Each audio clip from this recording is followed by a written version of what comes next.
Facebook Live, as well as YouTube. And here I am. Morning, folks. Welcome. Want to advertise with us? You can do so by dropping an email to snowmaninthemorning@gmail.com. snowmaninthemorning@gmail.com. Want to talk with us? You can call the show at 773-672-3208. That's 773-672-3208. And since I'm going to lead with I had so many plans this morning, but I didn't write it down. And as my wife has taught me, if you don't write it down, it doesn't exist. So all those other ideas that I had in mind simply don't exist right now because I mistakenly didn't write them down. I'll give you my top 4 in the East. As I'm waiting for Chris Pirtle to call in, I'll give you my top 4 in the East during hour 2. And there we go. We got everything adjusted now. And I gave you my top 4 in the West yesterday. They are, where'd they go? I lost my notes. The Clippers, the Trailblazers, the Los Angeles Clippers, the Portland Trailblazers, the Denver Nuggets, and the Golden State Warriors. Those are my top 4 in the West. What are your top 4 in the West? I'll give you my top 4 in the East during hour 2 of today's spectacular. As I mentioned, I got Mike Debate coming at the bottom of the first hour, and I'm gonna have some fun in here. But boy, I was up late last night catching parts of the World Series, watching movies with the wife, and just couldn't settle down and fall asleep. We eventually did fall asleep, and I'm happy. And I'm happy for that. It just took us a while. It took us a very long while, but finally got to sleep. I'm up and refreshed, but it helps when you have this much hot chocolate as well. For those of you watching on the television feed, and it's going to carry me through the next couple of hours. Y'all see that baseball game last night? Who watched the World Series last night? I tuned in. I caught the Nationals play-by-play call. Game, and it's exactly what I said it would be. It would be some great pitching. Max Scherzer and Garrett Cole both struggled early on, but they settled down and they grind through their starts. And as I said, as y'all heard briefly, the Price is Right tone in the background, I welcome Chris Pirtle to the morning show. How are you, my friend? Doing good, Brian. Good to be with you this morning. Good to be with you as well. Let's just jump to it. Why are people hailing the Los Angeles Lakers as the team to beat? You know, that's a good question, especially after what we saw last night, Brian. It just outlined what I said yesterday and what I've been saying all summer. I don't trust this team, and neither should y'all. But yet they're still being hailed as the team to beat. Why? Yeah, well, no sense. And like I said, especially after what we saw last night, I think that's a sign of things to come. Yeah. When you have your best 2 players, supposedly 2 of the best 6 players in the NBA, combined to score just 2 points in the fourth quarter, you know, Brian, they actually had more turnovers than they had points in the fourth quarter. And, and that can't happen. And obviously there was no Paul George last night for the Clippers. The Lakers have some serious soul searching to do, in my opinion. You know what? The Clippers and the Lakers share a problem. It'll be more a problem for the Lakers than the Clippers because of the immense talent that they have. I said this yesterday during my Western Conference preview. I'll give you 3 words. No point guard. Big problem. That is a problem. And if they think that they can just make LeBron James the point guard and things are going to be fine, they saw last night they're not. And, you know, I also wonder, Brian, how long will it take? How long can LeBron James and Dwight Howard rest? You know, how long will it take for LeBron James wants to go upside his head? You know, and throw him under the bus while they're at it. Yeah. So it's going to be interesting. It's going to be fun. you, and how long can Frank Vogel last? I mean, these He are won't serious last issues till. that this team has, Brian. But Listen, let's keep in mind, yeah, they deserve these issues. This is a exactly. team that couldn't get anybody to come join LeBron James legitimately, so they had to strong arm the Pelicans into a deal that brought Anthony Davis to Los Angeles. Nobody's wanted to play with LeBron James since Kyrie Irving left him 3 years ago, and they couldn't get any significant free agents to come to LA. So what Nope. do? They strong arm the Pelicans into a deal. So bad fortune and bad luck should definitely head the Lakers' way. And it will head the Lakers' way. And not to mention the fact DeMarcus Cousins signed with them, but he's lost for the year with a horrible injury. And I really feel for DeMarcus Cousins. Even if he was healthy, would he want to play in that atmosphere?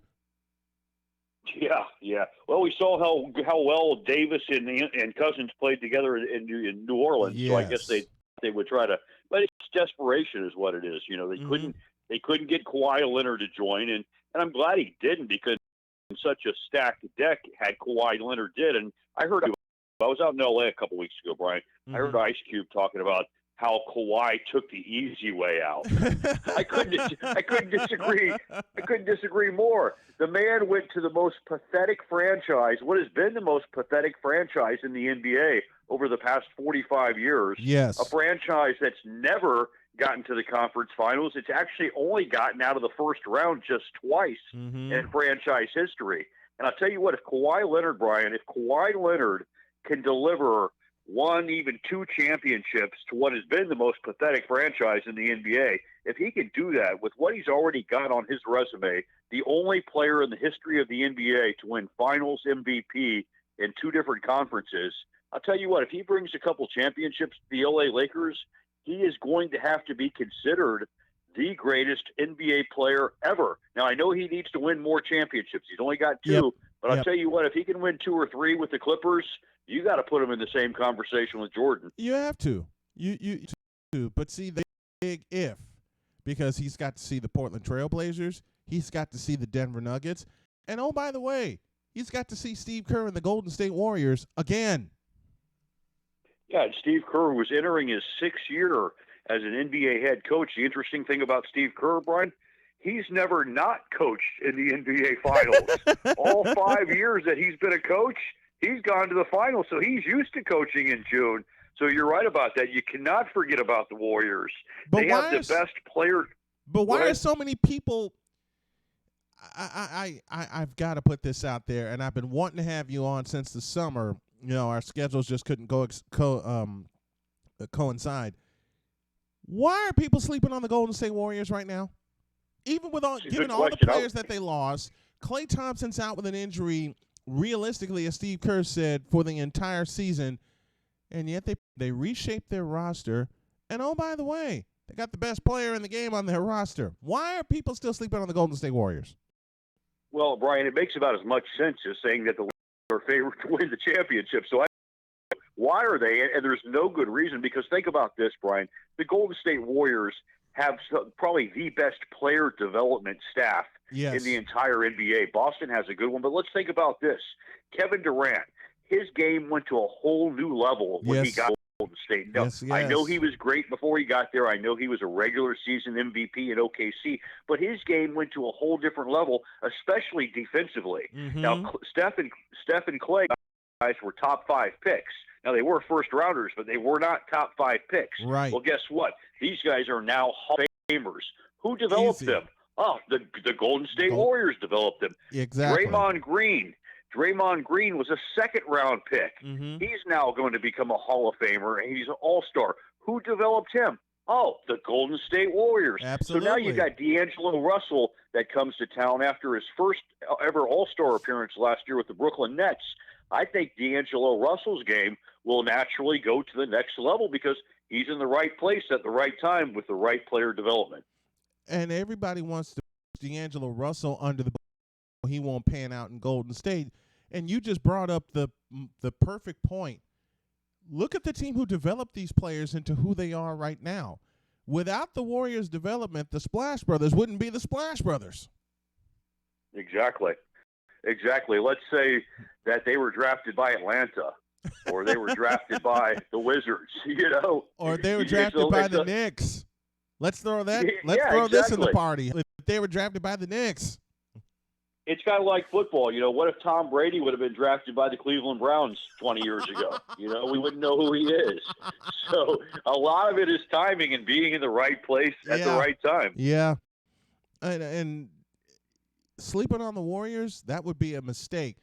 You know who else is being hyped up over the Golden State Warriors? I mean, I give much love to the Portland Trailblazers and the Denver Nuggets and In fact, my top four, and I'll say it again like I said yesterday, the Clippers, Golden State, Portland, and Denver. I won't sleep on the Spurs, and I got Bill Shonen coming on during hour 2. I won't sleep on the Spurs, but I will sleep on the Houston Rockets. Really? Well, I tell you, it's going to be interesting to see what takes place in Clutch City with what Russell Westbrook. I think is a team, a lot of excitement. Those are some exciting players that are going to score a lot of points. And I've learned not to underestimate Mike D'Antoni with a good point guard. We saw what Steve did, 15 years ago, back-to-back MVPs under D'Antoni as the coach. We saw how well Chris Paul played that first year he was in Houston. They won 55 games just 2 seasons ago. Now you add a younger version of a Chris Paul, a more explosive, a more athletic version. Things could really go well for the Rockets this season. I'm not going to count them out. However, I will count them out when it comes to the most important time of the year, which is the playoffs, because they have a guy that wears number 13 with a huge beard that always has a great regular season, but when it comes playoff time, he disappears, and for that reason, you can't take the Rockets seriously. It's horrible. I mean, they'll be great from now until mid-April, and I've had several people say this on the show, including yourself. They'll be great from now until mid-April. It's mid-April and beyond where you can't trust them, and they've proven it every single year. How can you hold a 2-time MVP scoreless in the first half and not smell blood and go get them? And, oh, by the way, they were minus Durant in that clinching game in Game 6. Yeah. They had the year before they had a golden opportunity. So they're not going to be able to blame Chris Paul's injuries. They're going to have to go back to blaming James Harden's choking, which is exactly what's going to take place, unfortunately, for the Rockets this summer. And they won't solve the defensive problem. It's a defense. It's to the fact where Harden doesn't play defense, especially when it counts. I go back to this sequence in Game 5 between the Rockets and Warriors. There was a scramble for the ball deep in the right corner. James Harden just sitting there watching, and as soon as Kevon Looney got hold to it, Klay Thompson did the smart thing and dove to the basket, and Looney hit him. There is your definition of Houston's defensive problem right there.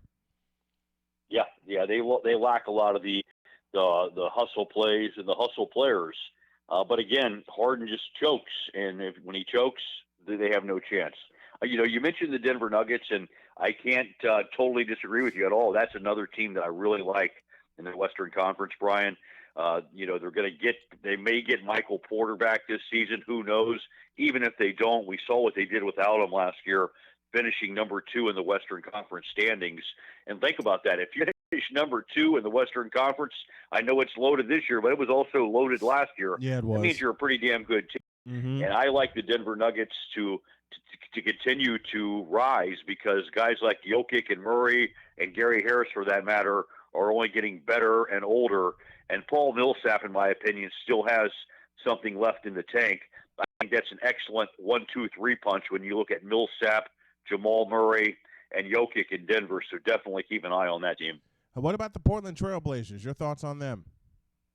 I'm not as bullish on the Blazers as you are, Brian, but maybe I should be. Let's think about it. They did make the conference finals last year. I think losing Mo Harkless is going to – we saw what Harkless did last night in Los Angeles. Yeah. Absolutely incredible. In a lot of ways, changed the game last night in that second quarter for the Clippers. Luckily for the Clippers, they've got a few guys that can do that defensively when you look at Patrick Beverley, Mo Harkless, Montrezl Harrell, maybe not on the same level as Beverly and Harkless, but wow. But anyway, back to the Blazers. I think losing Mo Harkless is going to hurt. There was a reason he was in the starting lineup for that team. And, I hear a lot of chatter about Whiteside. I'll believe it when I see it. But if Yeah. they can get some good Whiteside, then they may be a force to be reckoned with. But the Western Conference is so deep this year. Oh, man. I would find it believe that Portland would be able to first round. And then you got the San Antonio Spurs. They always hang around and hang around and hang around, and I've learned over the years never to count them out either. Yeah, and I want to say in this Western Conference that this may be the first time in 23 or 24 years that the Spurs don't make the NBA playoffs, and that's a hard thing to say, but I've got to be smart about this, Brian, and I've got to do what you just said. Don't count the Spurs out. Let's keep this in mind. Last year in the playoffs in round one, they took the Nuggets to 7 games. They did. And probably should have won that series, but they didn't get the job done. So if you could take the Nuggets to 7 games in the playoffs, then obviously you were a good team, and let's not count the Spurs out, but it's going to be a tough battle for them to get into the playoffs this year, Brian, considering how stacked the Western Conference is. It really is stacked. I'm going to do my Eastern Conference preview for 2, and sometime next week I'd love to have you on for conference as well. This is Chris Pirtle joining me to kick off the show. Tell everybody where they can find you, my friend. Certainly, Brian, and I appreciate you having me on today. You can follow me on Twitter it's a very simple handle, 2020 NBA Insider, and I'm happy the season is kicked off. I'll be on stations throughout the country.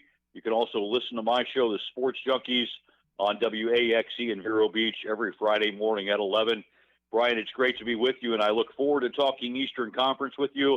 I've got a team, a diamond in the rough, a team that nobody's talking about in the East, and next time I'm on your show, I'm going to reveal who my Eastern Conference favorite is going to be. Oh, I'm going to do that today because I got a diamond in the rough myself. I'd love to have you throughout the season, my friend, to talk some NBA hoops. I'd be glad to, and I'll give you a hint who my team is. Their initials are BC. So that's my hint. Love it. Absolutely love it. Chris Pirtle joining me to kick off the show. Thanks a lot, man. Appreciate it. You got it, bro. Touch. Have a great one. Oh, man. The sports junkie himself, Chris Pirtle, kicking off the show this morning, and I thank Chris Pirtle for off the show today. I'm going to have to I'll have to review both games of the World Series. I'll do that. I'll do that tomorrow. I do that tomorrow. We're due for a break, but we want to tell you you can catch the podcast beginning at 3 p.m.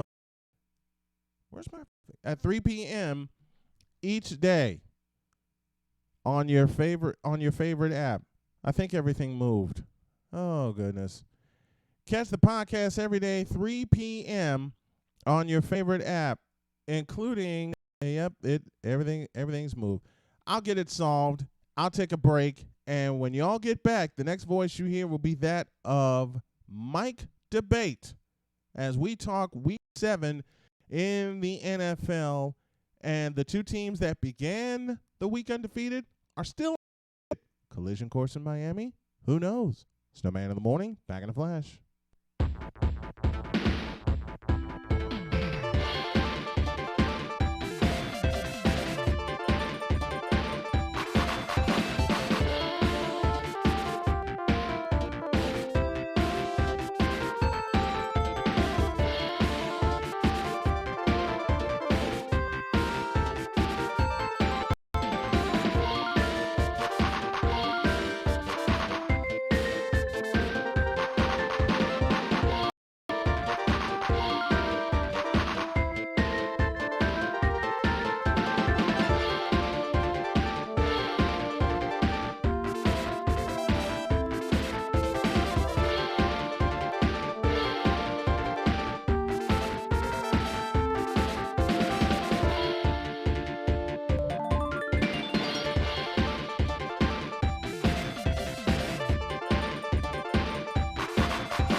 This Man in the Morning, where true sports talk lives.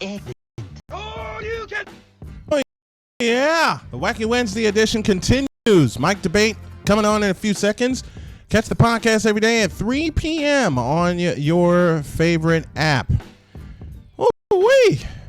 Let's get down to some NFL business, shall we? I welcome Mike Debate to full press coverage. He's on the hotline right now. Good morning, sir. Good morning, Brian. Always a pleasure to join you on a Wednesday and talk some NFL football. Nothing better, my friend. Nothing better indeed. With me, as always, he joins me every week to review the happenings in the NFL and the two teams that started the week undefeated, stayed undefeated. Let's start in the Meadowlands. The Patriots smacked the Jets 33-0. Why are we surprised? Sam Darnold throws 4 interceptions, and that Patriots discovered a weapon, a blitz. And boy, did they. They truly blitzed. And look, the Patriots, what they're doing with the blitz, what they're doing with this team is not something that is necessarily overly complicated, or they're not looks that we haven't seen before or anything to that nature. What they're doing on defense is simple in its plan, yet it's brilliant in its execution. Mm-hmm. They blitz the Jets' offensive line with linebackers, and it allows the linebackers at that point to run free. When they're running free, that forced Sam Darnold to throw off of his back foot all along. Or if the Patriots started, and if the Jets started to catch on to that, which they really didn't do a very good job of it, but there were times where they started to at least pick up the blitz and catch. The Patriots would show blitz, and then they drop 7 into coverage, and they would give Sam Darnold nowhere to throw the ball. So it sounds very simplistic in terms of able to do, but they did it brilliantly. They execute with absolute competence every single time they do it. That's the mark of a well-oiled, well-coached machine, and they're formidable, folks. There's no question about it. So, yeah, big game for the defense, and just really made Sam Darnold look like he was seeing ghosts out there, and I believe that's what he said on the sideline. That's exactly I haven't what heard that. That hasn't really been publicized too much. I'm still trying to figure out if he actually said it. He said it. Trust me, he absolutely said it. Speaking of a well-oiled defense, how about those 49ers? 6-0 for the first time since 1990. You talk about a team that's playing well. That's my 49ers. Yeah, without question. I mean, the San Francisco 49ers really are for real, folks. And you and I, Brian, have been saying that for weeks now. Do not sleep on this team. Continue to give this team its props because they deserve it. Look, that defense has absolutely been stellar. You talk about the Patriots defense in the AFC. 49ers defense in the NFC has been a true gem. There's no question about that. You got to give some credit to Jimmy Garoppolo and the offense in this game. Look, the terrible weather conditions, no question about it. Looks like the guys were having a great time playing slip and slide out there on the field. You got to love that. And you watch these guys absolutely have fun for the love of the game. But, Garoppolo finished 12 of 21, 151 yards and an interception. That was the kind of a weak floater off his back foot on 4th down. Right. So, in all, I think that there are some minor concerns that fans may have about Jimmy and his ability to do that. Picking up Emmanuel Sanders is a great way to cure some of the woes that he's had. Ever. He is a great 3rd down weapon. He's effective in the slot, and I think he's going to be a huge addition for that team and a huge addition for Jimmy Garoppolo as well. So he was happy to see that yesterday with his arrival in San Francisco. But all in all, you definitely have to tip your cap to the 49ers defense. Could not get off the board at that point. 9 of 12, 77 yards. They completely went to the ground.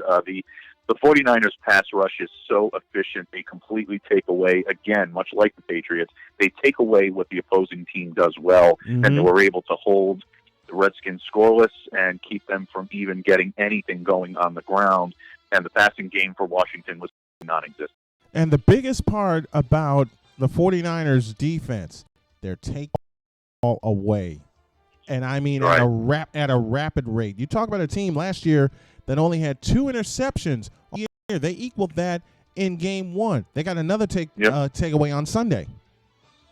Yeah, they do. And you have to give credit to guys like Richard Sherman in that secondary, that he's showing his veteran leadership now with that group, and they really are gelling. They have impressive pass rushers, there's no question about it. But D. Ford has been a great addition to that team. But you look at guys like, especially, and I keep coming back to Sherman simply because he's one of the smartest players in the secondary that I've seen in the NFL in the last 10 years. And that's saying something. There's some great guys out there right now. I cover one of them on a regular basis in Stephon Gilmore, who is another great, mind in the back of the second. But they've been anticipating what these teams are going to do. This is a defense that is very, very big into studying. And you look at some of the great defenses over the years. The '85 Bears were monsters. There's no question about that. You know that better than anybody. Yes. You take a look at the Ravens defenses of the early 2000s. Those teams were fearsome. They had fearsome linebackers, guys that could drop into coverage, guys that could rush the passer and make it completely difficult on other teams. But they were smart defenses. They studied. They knew what the team was going to do. He even had some of the late 80s Giants teams in, which, coincidentally, who was the defensive coordinator? Bill Belichick. So, these are and the guy who led them all, one of my favorite coaches of all time, Bill Parcells. Bill Parcells, absolutely, and he does deserve a lot of credit for that, as well as a lot of credit for what happened up in New England as well, and kind of growing that budding dynasty. Different conversation, another one for another day. I'm sure we'll sell that. We'll get into that in the offseason. We will. I have some strong opinions on we but will. All in all, this 49ers defense does remind me, and you see a lot of its counterpart in New England right now. These defenses right now remind me a lot of what we've seen in those throwback defenses. They're do their homework, they study, and they can anticipate what the other team is going to do. And you've got to give a lot of credit to the defensive coaching staff in Cisco right now for that. Speaking of a lot of credit to defense, in a game I correctly picked, the Ravens went to Seattle and beat them 30-16. Lamar Jackson, 100-plus yards rushing, but you want to talk about credit? Look at the Baltimore Ravens. Yeah, without question. Balanced team right now. And I was actually talking to our good friend Ian Glendon this morning about that on FBC Radio Live. And we were talking about Lamar Jackson and the progressions that he's made. Look, it's been the case for so many years with the Baltimore Ravens that you game planned for their defense. Your hope when you played the Ravens was, I hope I'm going to be able to score and put up some points on the defense because the offense is going to sputter. They're going to make some mistakes. Joe Flacco's going to heave up there at some point haphazardly, and if you have a savvy defense, they're going to be able to force turnovers and force takeaways. That's not the case in Baltimore anymore. They have a very formidable offensive attack, and it begins and ends with Lamar Jackson, able to run, extend plays with his legs. He can throw the ball too, folks. He is not a runner. It absolutely drove me insane when he was being drafted that people were talking about drafting him and making him a running back. Yeah. He's a talented quarterback. He's proving that, and they did it against a very, tight Seahawks defense that just actually got a little bit better yesterday with Quandre Diggs coming in now, which is amazing. You talk about some of these teams. This is a great time of year, Brian, because it's trade deadline. My ear is to the ground. My phone's blowing up constantly, and I can only imagine. Same very, here, very man. far down. I'm very far down on the pecking order when it comes to getting first-time information. So I'm trying to keep up with some of the best in the business, and they do a far better job than I do, but I still have my eyes open for you, my friend. I always try to give you and keep you updated. But getting back to the Ravens, Lamar Jackson had a tremendous game. I think he put himself in the conversation now for MVP and trying to see what's going to be done. His ultimate test is going to come in 2 weeks when he faces the Patriots defense. Yes. We'll see exactly what the Ravens. I think that's a test for the Patriots as well. I don't necessarily That's going to be a fun game. That's going to be a fun game, man. It really, really will. And then really, I think at the beginning of the season, you looked at it, you knew it was going to be a decent game, but I think this one has long-term implications that you could never have seen. But Lamar Jackson, 116 yards rushing, a touchdown, 14 scrambles. That's not a surprise. We know he's a lethal runner, but he finished 9 of 20, 143 yards through the air, and that is an improvement from what he's been doing. I'm seeing him getting better as a passer every week. Great win for the Baltimore Ravens, offensively and defensively. You hold Russell Wilson and that Seahawks offense to 16 points, you're doing something right. Speaking of doing something right, All I have to say are 4 words. How about those Colts? Yeah, I don't want the surprise of the weekend because you and I both had the Colts in this game. We both had them coming out on top, so it really wasn't a surprise. But it was pleasant to watch when you look at what this team's been through. And look, we don't want to, constantly harp on the fact that they did lose Andrew Luck at the beginning of the year, and they were taken aback by that. Yes, but every team has tough losses that they have to overcome. The way the Colts have done it has been what has impressed me more than anything. That pass rush, definitely apparent. Watson could not find any type them in this game, and it was because of the prolific pass rush that the Indianapolis Colts do have. That is a team that is very much for real, offensively and defensively. They can score, they can beat you that way, or they can beat you on defense as well. Houston is very prolific in the pass rush. They're very, very good at stopping the run as well, and that's, I think, a big reason why Marlon Mack wasn't as huge of a factor probably could be in subsequent games. This Houston run defense is very stout. They held him, I believe it was, correct me if I'm wrong, I believe they held Marlon back with just 44 yards on 18 carries. Yeah. So, not a characteristically big game for him, but that, I think, is a credit to the defense more than it is Marlon Mack just having a game. But ultimately, they were able to control Houston. And that's something that we did not see the Kansas City Chiefs be able to do in the previous week. The Colts defense was able to come in and lock them down. I think that's the difference between these teams right now, is the defense and offense working off of one another to make big plays. You saw the Ravens do it. You saw the Colts do it. And I have them near the top of the AFC right now in terms of pecking and teams that could challenge New England. And people wonder why I put Indianapolis as my number 5 team when I did my top 5. You just heard part of the reason right there from a buddy, Mike Debate. Speaking of teams, I'll leave it right there, and the next name I'll say is Aaron Rodgers. Yeah, I mean, look, regardless of some of the Rodgers to me is always such a polarizing figure when it comes to the NFL, because people that will look to defend his every move, or there will be people that will look to criticize his every move.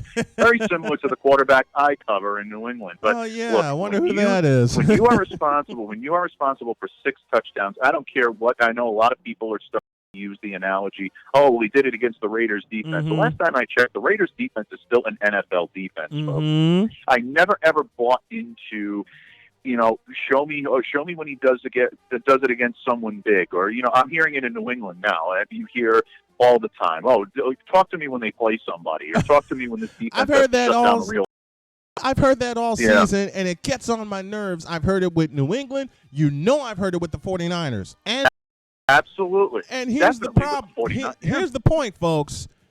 The Colts, the Patriots, and the 49ers are at the top of the league because they beat the teams that are in front of them. Period.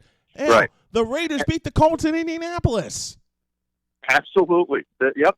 There is no question about it. These teams are playing the teams that are on their schedule. They're winning games. And again, I use that argument.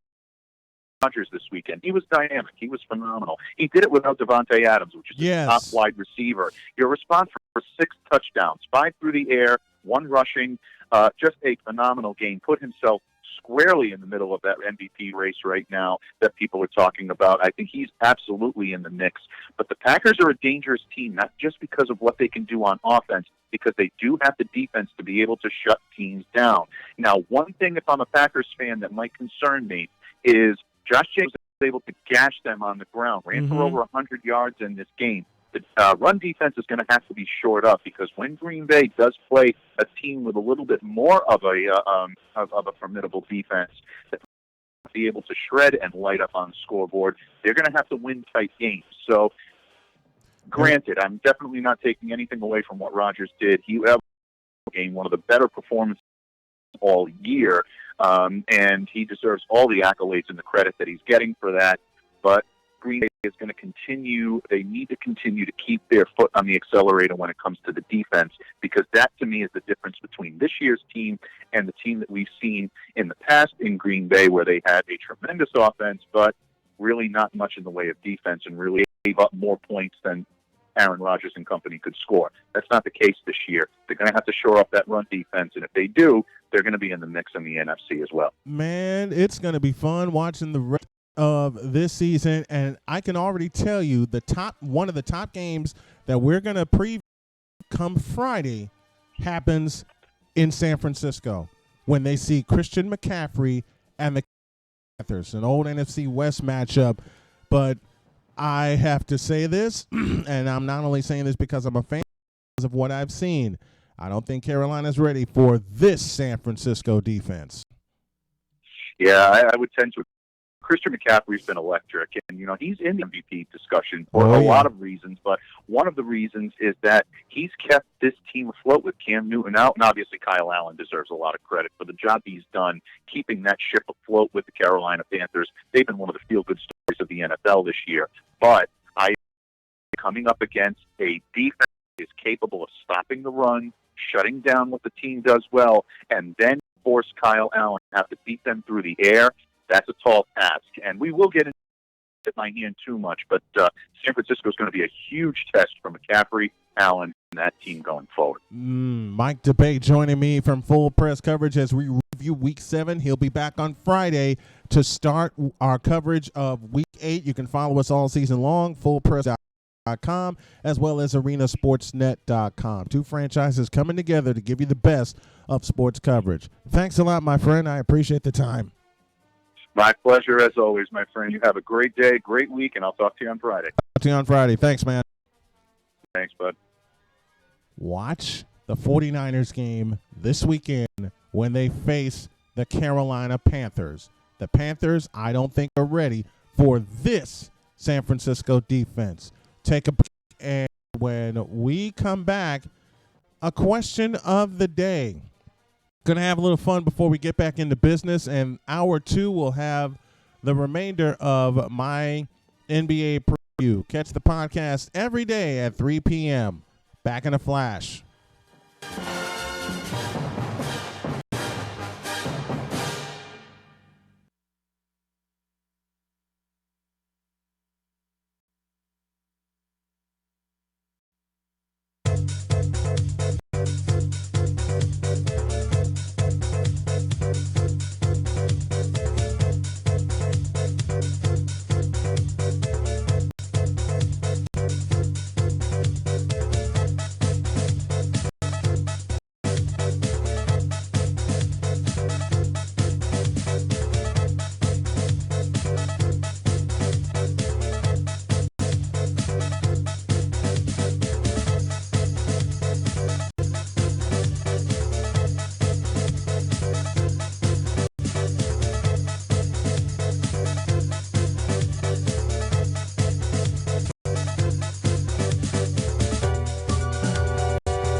This is Snowman in the Morning, where true sports talk lives. Did you not get the memo?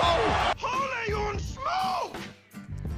The podcast comes your way 3 p.m. Eastern Time every single day on your favorite app, including iHeartRadio, Google Podcasts, Apple Podcasts, Stitcher, Anchor, Audio Boom, and the rest. You see all of our partners on the screen.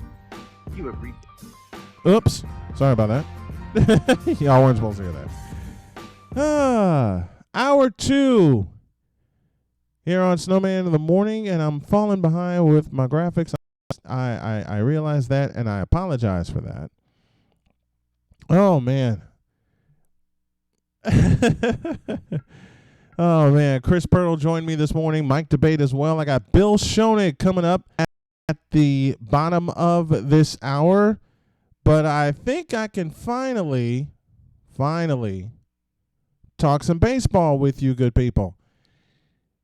Anybody see that World Series game last night?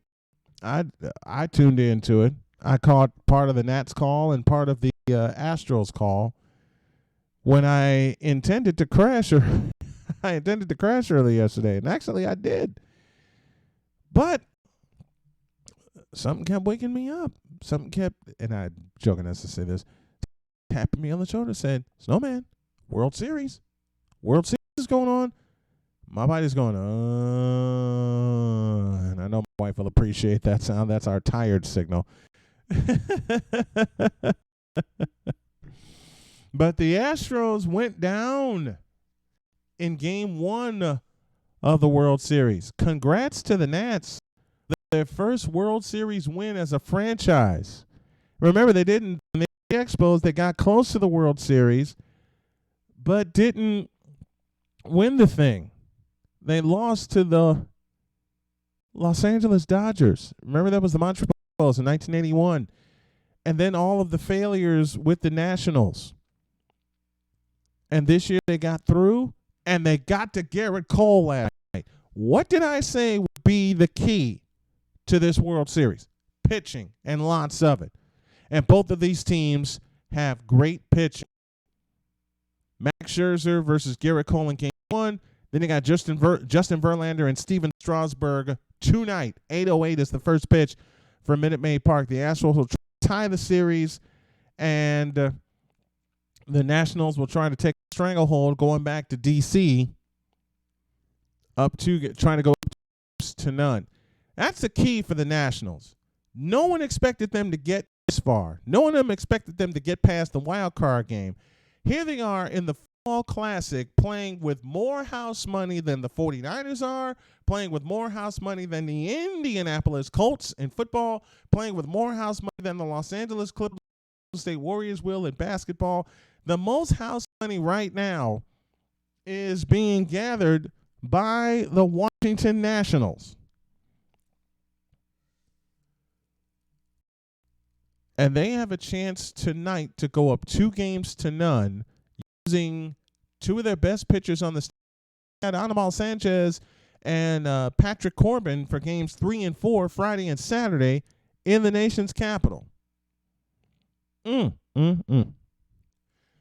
Juan Soto hit a home run, second youngest player to hit a home run in the World Series, says it feels really good.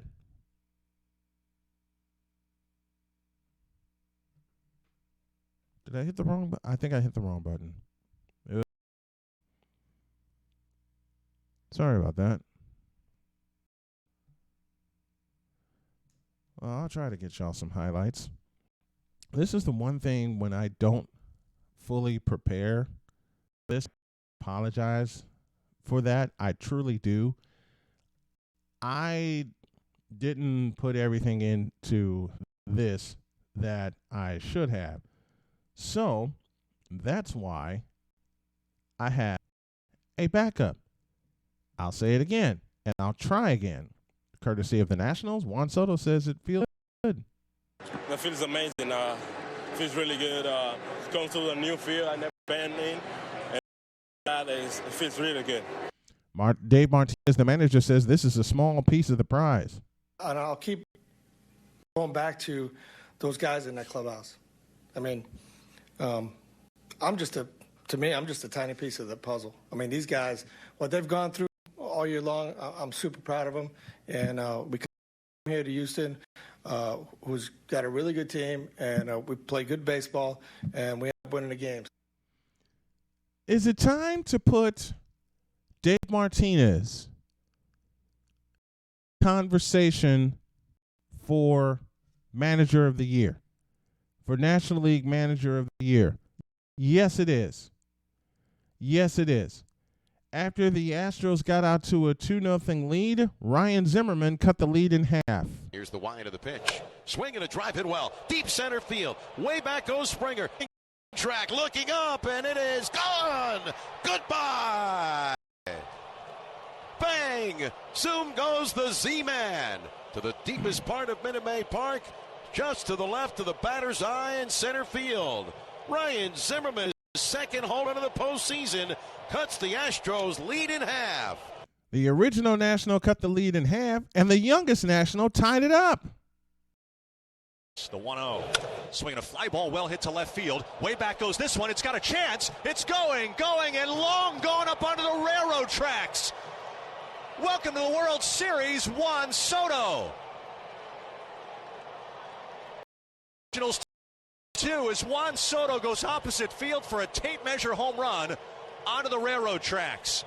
The Magic Wand made it 2-2, and Spanky Adam Eaton gave the Nationals a lead they wouldn't relinquish. The pause, the kick in the 0-1. Swinging a line drive, base hit into right field. Scoring from Suzuki. Robles turns second and will stop there. And off the end of the bat, might have broken the bat. With a looping single to right to give the Nationals their first ever lead in a World Series game.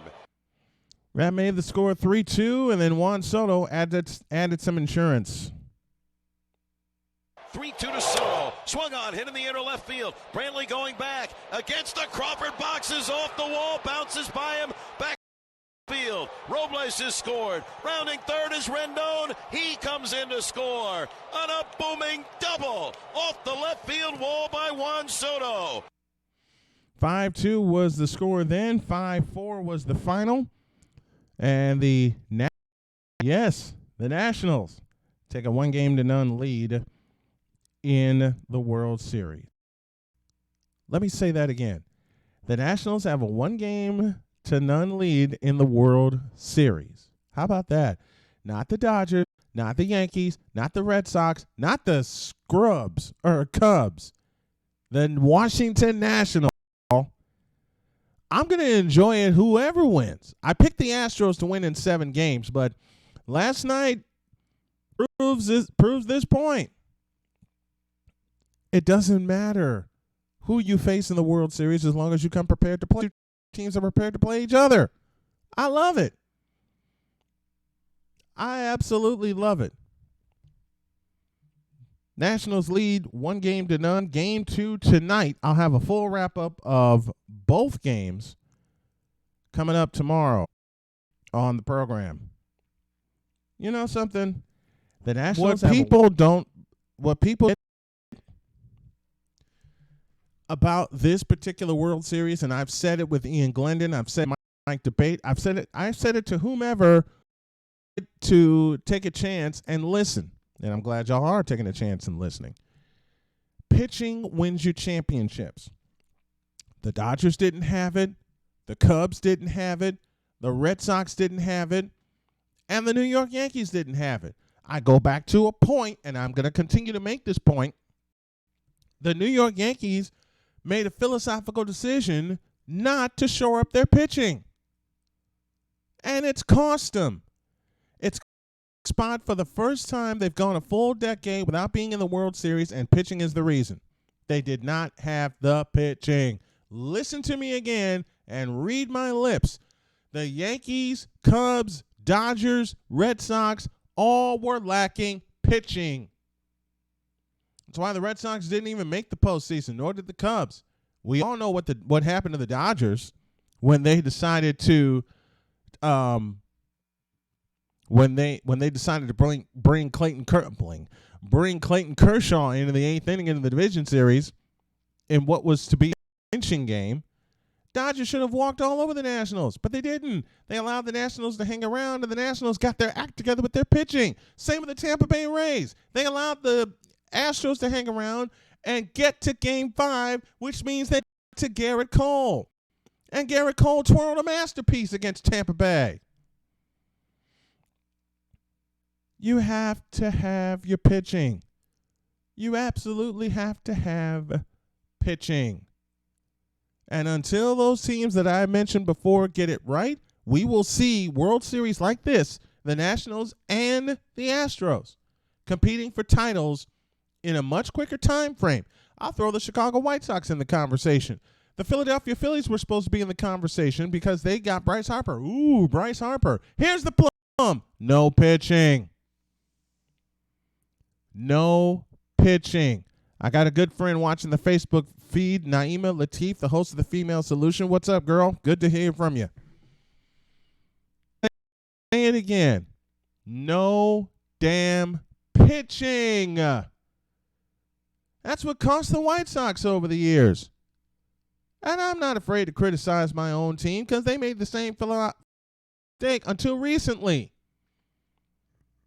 But you know why the Yankees will not compete in the World Series again? The Red Sox, the Cubs, Dodgers, and teams like that. I'll throw Philadelphia in the conversation. You know why they'll never compete for a World Series again? 3 words. No damn pitching. None. That's the exact reason why you're seeing the Astros and the Nationals compete in this fall classic. Period. And until the other teams follow suit and go back to the old school way of thinking, which is arms get you through October, you can race through the regular season with no problem as the Dodgers did. But what are you going to do when you get to October? As the Dodgers proved, not a damn thing. And a lot of that blame needs to be heaped on Dave Roberts for mismanaging the bullpen again. 4 straight years he's mismanaged the bullpen. 16, 17, 18, and 19. You're going to bring Clayton Kershaw into this conversation? Best regular season pitcher? I challenge that statement. Follow us online at Twitter and Facebook using the ID SIT Morning. You can call the show at any time, 773-672-3208. I'm going to take a pause for a break. I just impromptu did a Snowman's take. I love it. I'm going to pause for a break, then I'll give you my top 4 teams in the Eastern Conference, and then Bill Schoenig, the voice of the San Antonio Spurs, will join me at the bottom of the hour to talk some Spurs basketball. A very dear friend of mine. I can't wait to have him on. That's coming up next. Snowman in the Morning, back in a flash.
This is Snowman in the Morning, where true sports talk lives. Holy on smoke! That's Radio!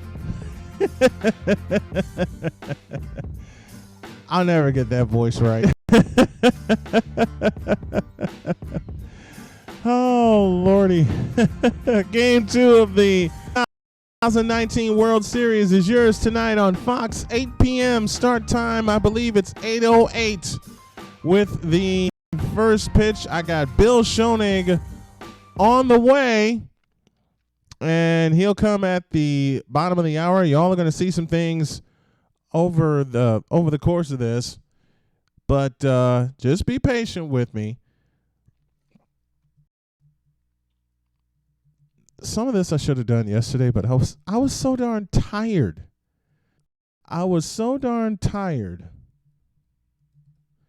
that I didn't.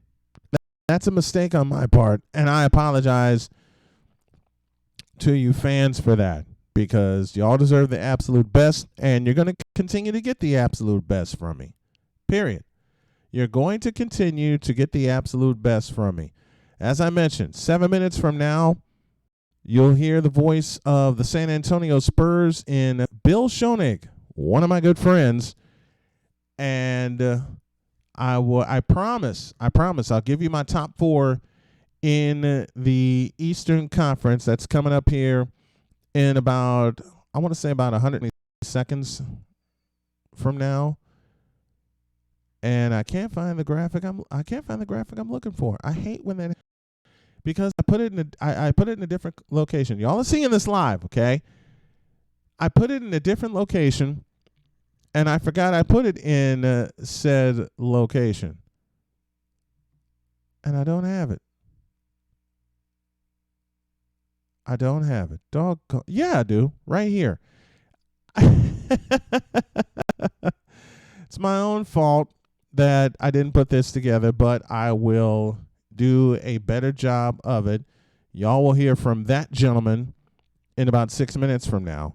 But let's get to our NBA preview of the Eastern Conference, and I want to tell you, I got a team that's going to surprise some people, and that team is the Chicago Bulls, because they picked up a player at a position that was desperately needed, and that was Kobe White out of North Carolina. Don't be surprised if the Bulls wind up with the 8th seed in the Eastern Conference this year. It's going to take a lot. They have to stay healthy. They got to play some better defense, but under Jim Boylan, they are going to play better defense. Here are my top 4 teams in the Eastern Conference. I can't show them with graphic. I'm looking at the replay right now, and I'm building stuff as I go along here. My top 4 in the Eastern Conference, I'm not going to put them in order, but they go like this: the Boston Celtics, the Milwaukee Bucks, the Philadelphia 76ers, and the Toronto Raptors. Those are my top 4. Toronto played last night, won in overtime. 130-122, I believe, was that final score. But I'm putting nothing past the Toronto Raptors. They're not only the defending Eastern Conference champions, they're defending world champions. They're the defending world champions. And you're going to sleep on them just like you're going to sleep on the Warriors in the West? Good luck to that. Good luck to that. And shame on you for doing so. Absolute shame on you for doing so. I'll expand more into my top 4 in each conference next week, because I thought I had the graphics to. I don't. And I'm going to build. As a matter of fact, I'll move it to tomorrow. I'll expand on each of the 4 teams that I selected as my top 4 in the East and in the West, and I'll do a better NBA preview come tomorrow. I got Bill Schoening on the way in 180 seconds, I beg your pardon. So I think what I'm going to do, and this is what Shane is telling me. He's telling me to step aside for the line, and that's what we're going to do. So the next voice you hear when I come back in 4 minutes will be that of Bill Schoening, the longtime voice of the San Antonio Spurs. And I'll have him for a good 15 minutes, because I know he's got a busy day. The Spurs launch their season tonight, and I can't wait to tune him in. A little Sam Spence for you until I get back in a flash.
This is Snowman in the Morning, where true sports talk lives. What's up, Doc? It's Friday on Arena Sportsnet Carolina, as well as the Community Radio Network. Got a little football for you, and I'm going to have a full crew as the Clayton Comets will host the Cleveland Rams in the Battle of Clayton, North Carolina. We begin our festivities at 6:30 Eastern Daylight Time. 6:30 Eastern Daylight Time will begin our festivities. And speaking of festivities, I got a very dear friend of mine who just happens to be the voice of the San Antonio Spurs. This is Bill Schoenig, and he joins me right now. Big Bill, what's going on, brother? The Snowman. Happy New Year. Ready to go. Happy New Year to you, man. Y'all launch against the Knicks tonight down in Texas. How excited are you to get this season started, man? I'm ready to go. You know, it was a long offseason. We lost in the first round of the Denver Nuggets in 7 games, and that was way back in April. So, Brian, I've been off since April 27th. Now, we did do the 5 preseason games, of course, which is for a broadcaster and really for all of us. You know, it knocks the rust off and gets us back in the groove a little bit. But tonight is the regular season opener. So we're looking forward to it. I'm looking forward to seeing DeJounte Murray because he missed all of last year with a knee injury. He had the ACL.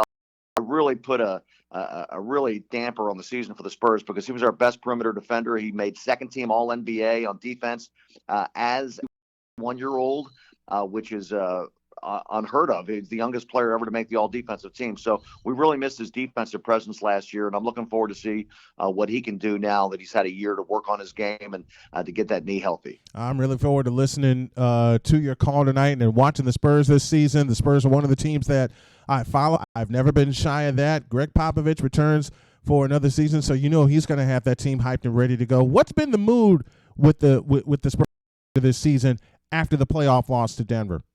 Well, you know, they're working against some new guys. They got Gary Carroll during the summer, and he's a tough defender. He's one of those guys that I think will be able to really help that second unit. Rudy Gay is also a guy that is coming back. He signed with the Spurs during the offseason, 14 points and 7 rebounds last year, but he shot 40% from three-point range, which I think is very important because the Spurs led the league last year, Snowman, in three-point percentage, but they took the fewest amount of threes in the entire league.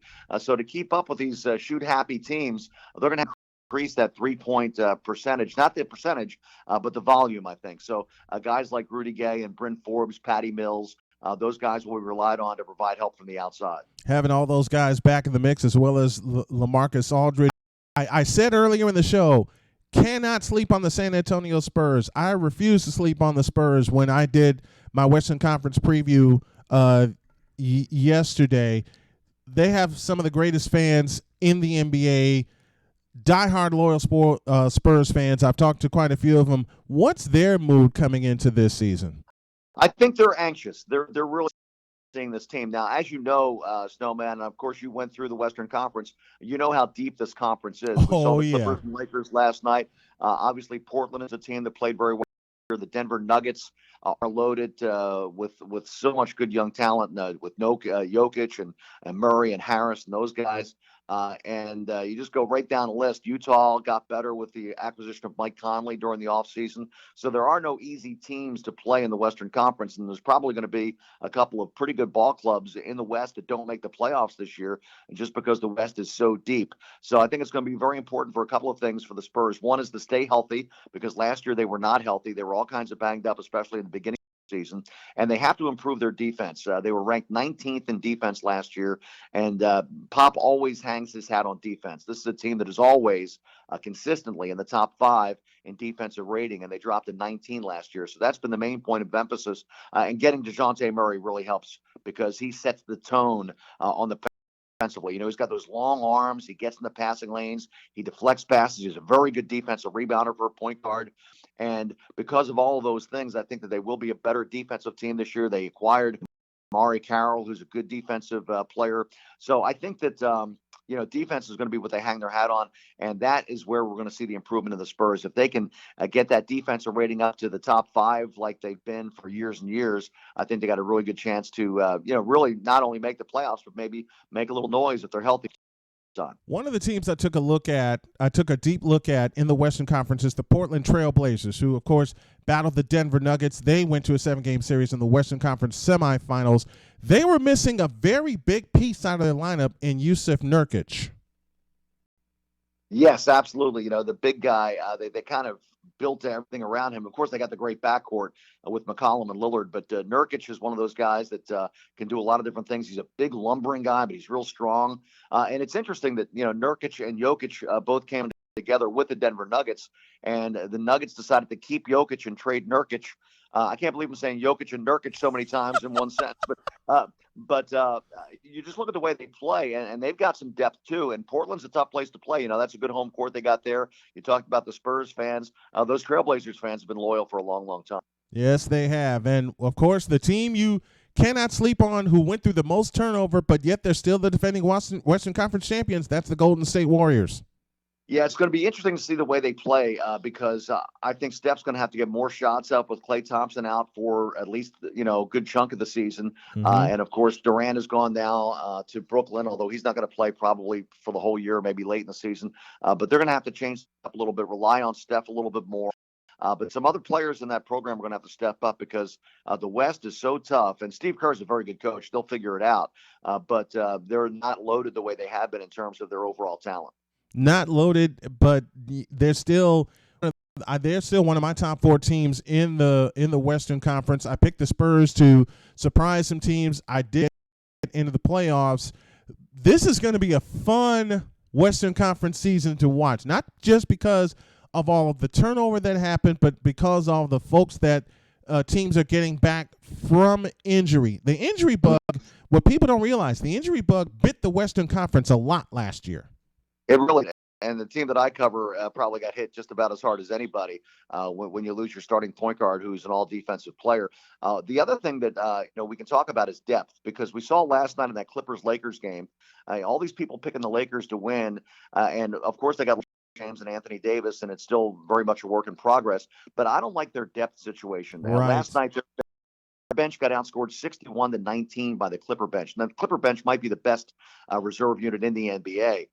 But if you're going to get beat off the pine 61-19, you're not going to win many games. And you're going to have to really rely a lot on LeBron and Anthony Davis to do a lot. They're both great players, no question. But are you relying on those guys a little too much if you're not going to get any help from the bench? And the other problem that I see with the Lakers, no point guard. Well, yeah, LeBron basically is the point guard. It's 6'8" and 260 pounds. Less than 250, and I think he's still in great shape. But I don't think he's ever been 250. I mean, because he looks like a tight end. And believe me, I sit courtside for a lot of these games, especially the Laker games. This guy's 270, 265, 270. Easy. And he's a strong 265, 270. I'm not saying he's out of shape. I'm just saying that he's always been listed, I think, a little lighter than what he actually. Yeah, it's going to be interesting to see. Bill Schoenig, who covers the San Antonio Spurs, they tip their season off tonight against the New York Knicks on the Spurs Radio Network. This man will have the call. I will indeed be tuning in. Man, it's good to have you back on the show. I appreciate it. All right, Snowman, enjoy the rest of your day, brother. Thank you, brother. Appreciate it. Okay. Don't sleep on the Spurs. Don't sleep on the Warriors. Don't sleep on the Western Conference, okay? This is as deep as the Western Conference has been since the Warriors rose to power in 2015. It's been that way for a while, yes. But at the same time, with all the moves that were made, this is as deep as it gets for the Western Conference here. Folks, don't forget, beginning at 3 p.m. Eastern Time, you can catch the podcast on your favorite app. Thank you, Bill Schoening, for joining me. I got to take a break. Back in a flash.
Hey, boys and girls, I have a question for you.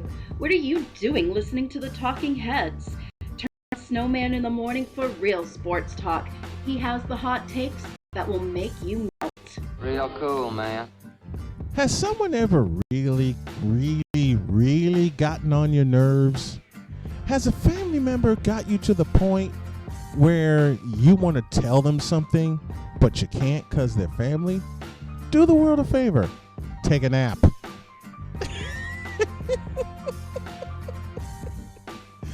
Just take a nap, folks. Because you take it. Listen, I've said this on the show, and I will continue to say it on the show. And people are watching right now. I'm good to have y'all back. You want to tell people some things, but you can't do it because it's really not nice. I got an old friend that's been through some things. What's up, Miss Wilson? Hello.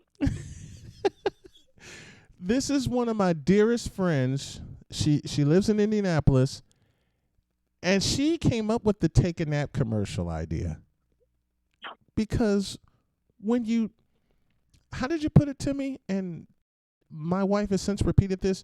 When you deal with people, they more than get on your nerve. And you can't say what you want to say because it may start war. It may start Armageddon. So you just take a nap. You save lives that way. You save lives. Yes, you do. Yeah. I'll say two words. I think Jody's learned this term from hearing me use it. If she hasn't, she will today. Mrs. Mother. Yeah. Yep. I'm having a little fun, folks, as I wrap up the show. But when you deal with family as an adult, brother, is it different?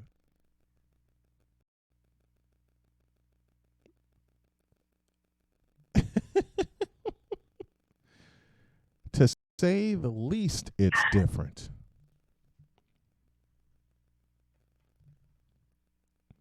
I can just imagine the look on your face right now. Wait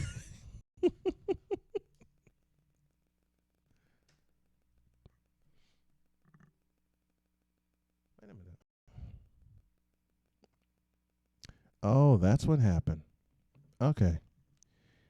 I had to bring that up because, like I said, dear friend's on, and I have to get her back on another time. But when you deal with family, folks, and I think that's how I'm going to close this morning.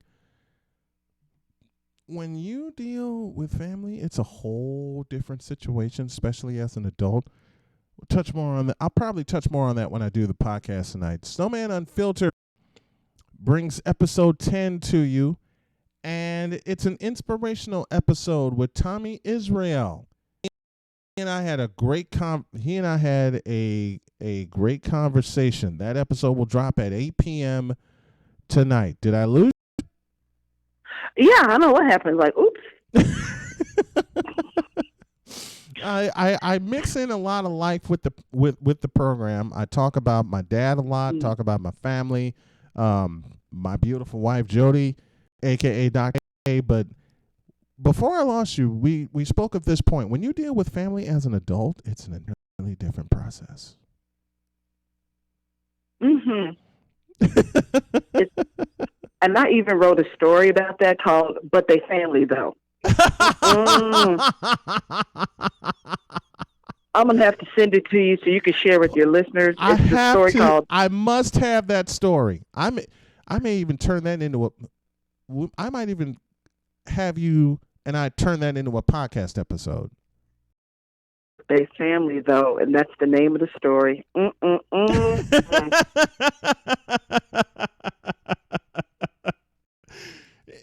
There are so many different definitions of family, and you and I both have had to learn that over the years. This would be true. My definition of family includes the wonderful woman I married on June 25th of this year. And you already know the end of the story. A lot of people didn't like that. You already know this story. Because I remember one of the first questions you asked me, how much feedback did you get when you posted that picture?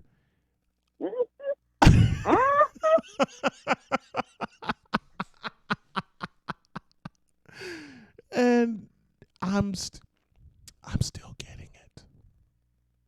Of course you will, but you got to live your life. We are, and you live your life. Sometimes you choose is better than the family you're born into. That's unfortunate, but it happens that way. And as unfortunate as it is, for me, I'm glad it happened that way. Mm-hmm. And I know for a lot of people, they're glad it happened that way. Now, y'all may have heard me mention SDW, Virtual Executive Assistant Program.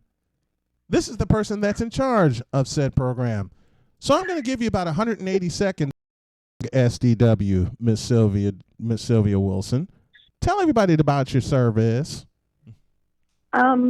It is a service which allows you to do what you do, and knowing that things you delegate to other people are going to be handled the way you would handle them. So it gives you more time to do what you need to do. So that's what I do because I'm good at it. That you are. How long have you been doing this? It's been over 10 years, and I've learned things from corporate America that I decided to put, letting them charge people for me. I do it for myself. So that's where that came from. That's great. I remember you started. You had been toying with the idea, but then you finally you into it. I remember this. You called me one day and you said, "Snowman, you know what? I'm just going to go ahead and do this thing." And what I miss? You know the idea I've had of being a virtual executive? Yeah, I'm just going to go for it. And wait, what? You're actually going to do this? And Sylvia said, "Yep." And now it's everywhere. Everybody is becoming, there are a plethora of virtual assistants because you get to do your stuff on your time, and they don't have to charge overhead for you. So you're virtually in charge of your whole life. Yeah, but that's where it came from. But they ain't you. No. They're not you. That's why I'm plugging you on this show. Thank you for the plug and shout out, sir. And if they would like to have more information, I am on Facebook. And I think I'm on Pinterest too, but I'm on Facebook, SCW Executive Virtual Assistants. And my contact information is there, so hit me up, people. I may throw you a bone in terms of a website. Okay. We'll have to collaborate on that. But sure, I got it. All right, girl. And you remember when I'll leave you with this. Remember when McDonald's the first time? Yes. And there's now Giordano's up the street from me. So if you ever have one of those take a nap moments, accompany it with some Giordano's pizza. That would be so correct. Yes, it would. Next summer, I plan to take the wife up to Chicago so she can experience Giordano's. Now she's not a big pizza fan, but she's a pizza fan when she wants to be. But she had this kind of pizza.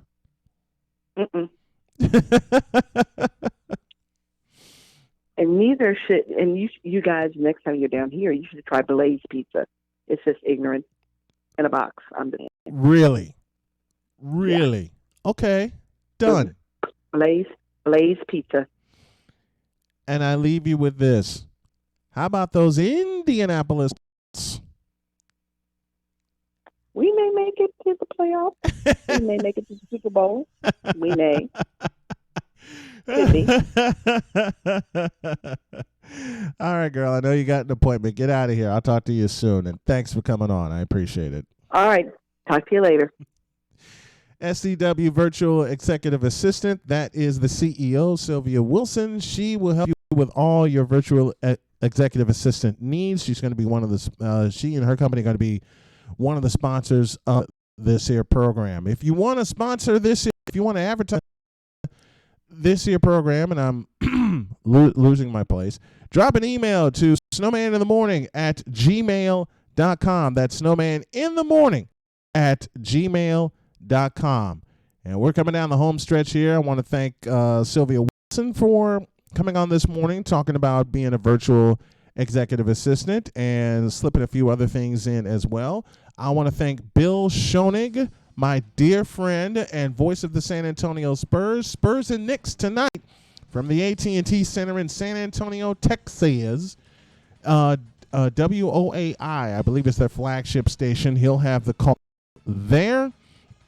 And also thank you to Chris Pirtle, original sports junkie himself. He hosts the Sports Junkies every Friday. And also thank you to Mike Debate from Full Press Coverage for coming on as well. A word to leave you, a positive word to leave you with as we get ready to start, I get ready to start the rest of my day. And I hope y'all had fun on the show. Don't forget Game 2 of the World Series tonight, 8 Fox. It's Justin Verlander. It's Steven Strasburg. The Astros are trying to tie the series at 1. The Nats look to take a 2-0 lead in the World